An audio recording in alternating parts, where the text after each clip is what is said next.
All rise in body or in spirit for the reading of the gospel comes to us this week from the first chapter of Mark. As soon as Jesus and the disciples left the synagogue, they entered the house of Simon and Andrew with James and John. Now Simon's mother-in-law was in bed with a fever, and they told him about her at once. He came and took her by the hand and lifted her up. Then the fever left her, and she began to serve them.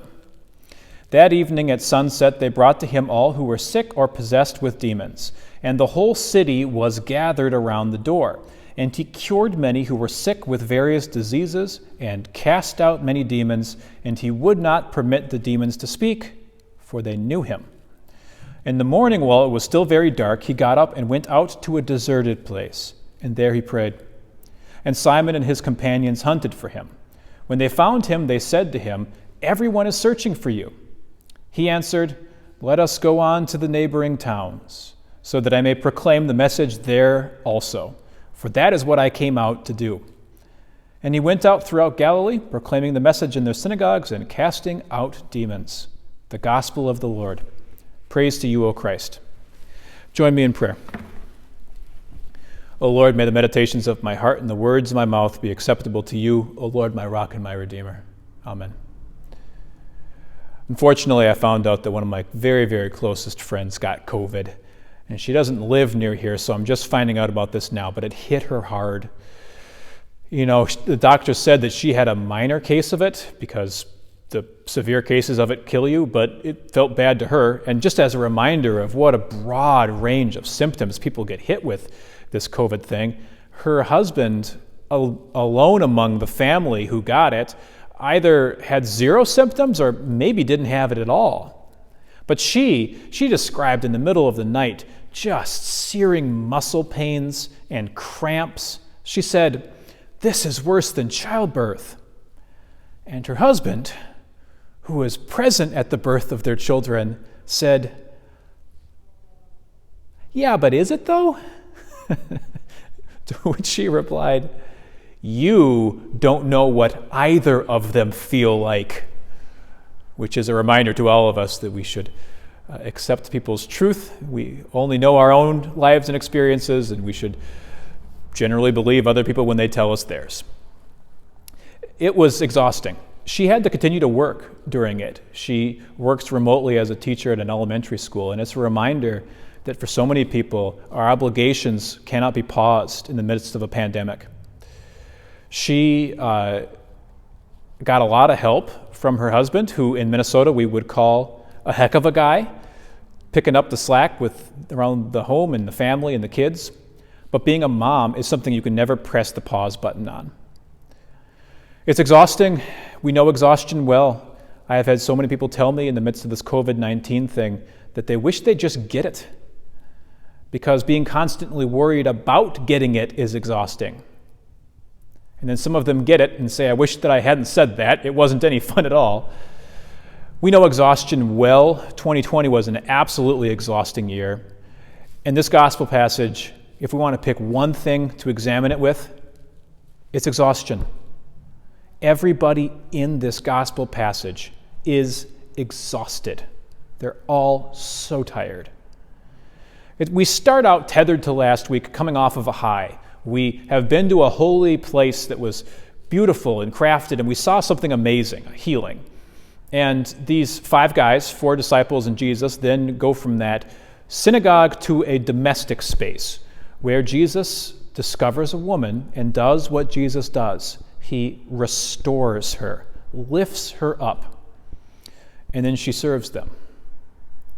And the optics of that aren't great, are they? Anybody who knows anything about gender norms and roles is going to be a little bit perturbed by the idea that a woman who was bedridden only 5 minutes ago, who didn't have the strength to stand, now has to get to work. And he will raise you up on eagle's wings so you can get back to work. We should have had our processional hymn read. No, I have to say, it is worth our examining this, because her social location, meaning how she is considered by the community and what she is afforded, is something that needs to be attended to. The Bible is written over a long span of time. The story of of women in the Bible cannot be summarized in one thing. If we want to look at this snapshot, it's useful to contrast it with the before and the after.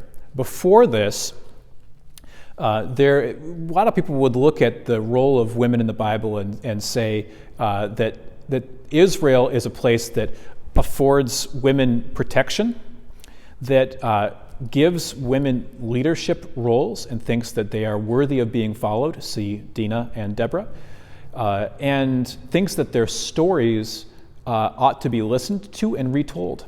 And that's why we have Ruth and Judith. So that is standing in contrast to their neighbors who may not have thought that same way. And the current age that we're seeing this woman in is also in contrast to the foreigners who are living in their midst, many of whom have very permissive attitudes around gender, whose women might be quite wealthy. And these things are kind of making a traditionalist backlash happen in the land. This woman likely was pretty much confined to life in the domestic sphere. This was the last spot where she would have her full agency. But that is what I do believe, that she had her full agency here, and that when she chooses to serve Christ after being liberated, that is something that she was free to do, and that it was a joy for her to do it. Now let's contrast her social location to that of the early church. So it's complicated, but we hear stories in the early church of women and men being equal the same way that slave and free, Jew and Greek, all of those things were equalized. In fact, the community is marked by an enormous equality. And that's both equality of responsibility, meaning that it's everybody's job to do the work of kingdom building and to share the message, but also that of privilege, of saying that you have now entered into full covenant with God, that the redemption is for you too, for everybody, regardless of their gender identity. That's powerful stuff. Paul is complicated on this, right? He, on one hand, is the author of some of the tracts that tell us that in its fullness. And he's also one of the more problematic authors when it comes to the depicting of gender norms and how he believes they should go. I think the best hermeneutic under which to analyze Paul and his writings is that second lesson that we had today. I have become all things for all people. Paul fundamentally believes that the most important thing is converts. It's telling people about Jesus now. He does not have a timeline about when he thinks Christ is coming back and when people are going to need to have heard the message of Jesus. So the urgency for him is what's primary. And if people's own cultural notions of gender norms are getting in the way of them accepting the gospel, he just doesn't have time to nuance that with them. But he obviously thinks that it's important enough that he writes it in such a way that over time, I think he hopes those things will change. You can say that he was wrong to do that. That would be a fine assessment of his strategy. But anyway, we'll see that this woman, one of the things that is exhausting for her is her social location. She's also not alone.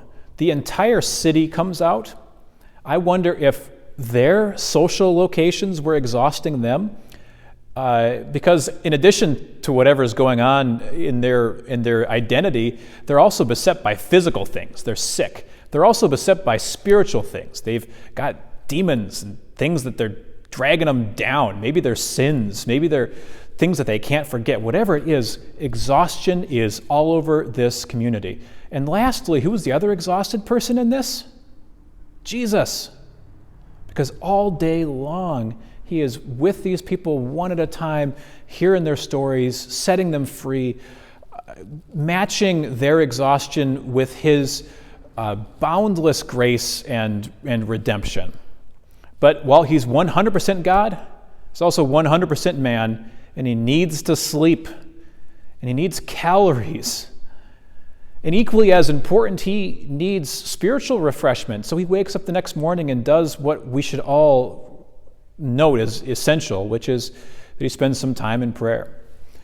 And so he recharges his batteries, shall we say. That's what I hear a lot of people tell me about church. I go to church to recharge my batteries.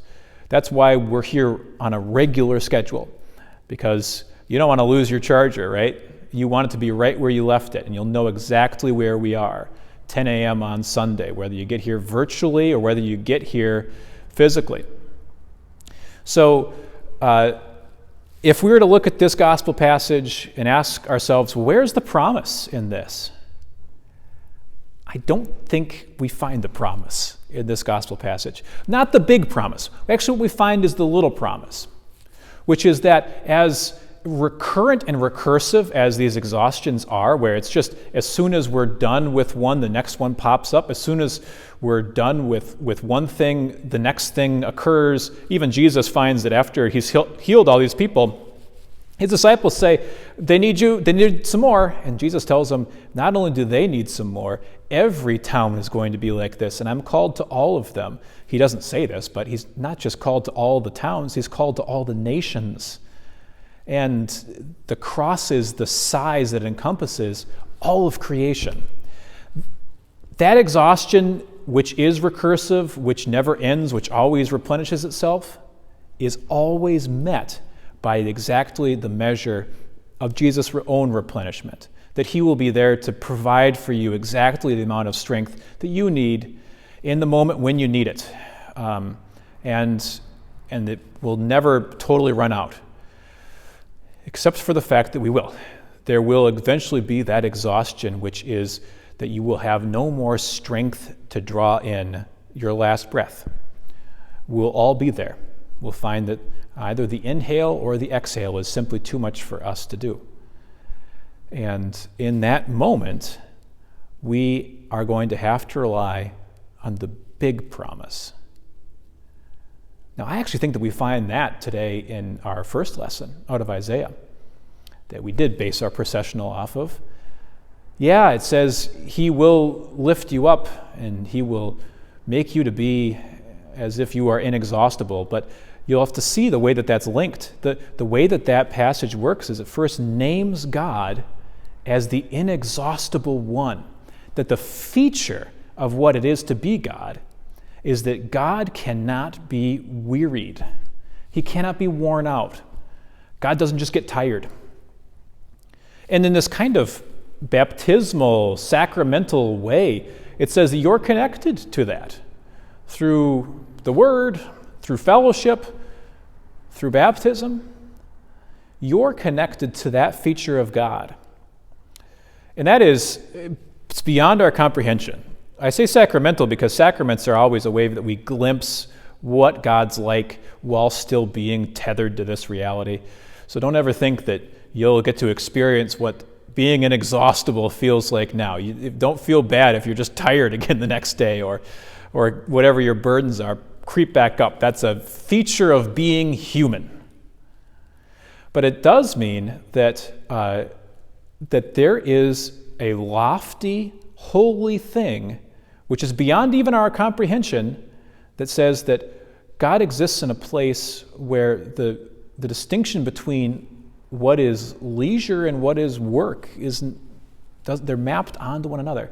The distinction between action and peace are mapped onto one another. That should be mystical in the way that kind of blows our mind.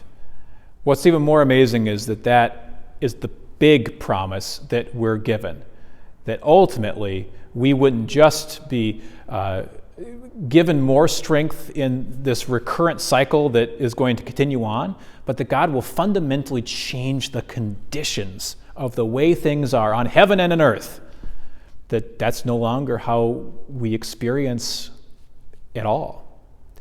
Now that is the big promise, along with the little promise that I think ought to go out to a wearied world, an exhausted people. And it's going to be our duty to do it.